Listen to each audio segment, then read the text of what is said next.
آپ دیکھ رہے ہیں وائس پاکستان، میں ہوں سمیہ خورشید، آپ کو اہم خبر سے آگاہ کرتے ہیں۔ کینین پولیس افسران اور ڈرائیور خرم احمد کو اس کے بھائی کو بھی شامل تفتیش کر لیا گیا ہے۔ کینیا کی تفتیشی ٹیم شوٹنگ رینج کے مالکان سے پوچھ گچھ کرے گی، جہاں ارشد شریف نے 23 اکتوبر کو زیادہ وقت گزارا تھا۔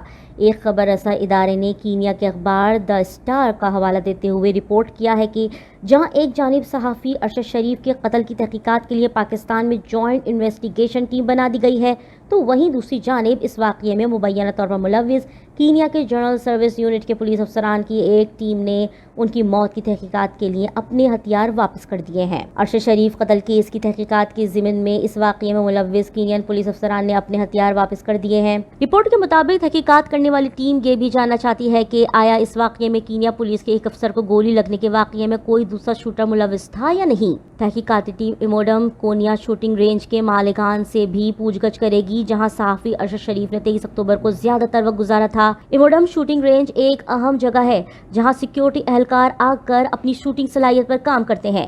ایموڈم کے منشور کے مطابق ہم دفاعی اور سیکیورٹی آلات میں مہارت رکھتے ہیں۔ ایموڈم کا قیام 2015 میں عمل میں آیا، جب ہم خیال افراد نے بہترین برانڈز، اثاثوں اور افراد کو رسک مینجمنٹ کے شعبے میں یکجا کرنے کا فیصلہ کیا۔ ابھی تک یہ واضح نہیں ہے کہ ارشد شریف وہاں کیا کر رہے تھے، جبکہ یہ بات بھی سامنے آئی ہے کہ ان کا ڈرائیور خرم احمد شوٹنگ رینج کے مالک وقار احمد کا بھائی تھا۔ رپورٹ میں کہا گیا ہے کہ خرم نے فائرنگ کے بعد اپنے بھائی کو فون کر کے انہیں واقعے سے آگاہ کیا اور اسے ابتدائی طبی امداد کے لیے اپنے ساتھ سینٹر جانے کی ہدایت کی۔ پولیس نے کہا کہ اسے بھی شامل تفتیش کیا گیا ہے۔ دوسری جانب ارشد شریف پر فائرنگ میں ملوث پولیس اہلکاروں میں سے ایک کلون موٹوکولو کو گولی لگنے سے زخمی ہونے کے بعد ہسپتال میں زیر علاج ہیں، جنہیں بائیں ہتھیلی پر زخم آیا ہے۔ کہا جا رہا ہے کہ فائرنگ کے نتیجے میں ان کے زخمی ہونے کے بعد ان کے ساتھیوں نے اس گاڑی پر گولی چلائی جس میں ارشد شریف سوار تھے۔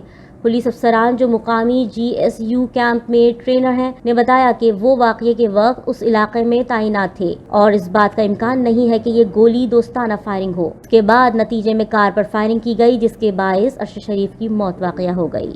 مزید خبریں دیکھنے کے لیے دیکھتے رہیں وائس پاکستان۔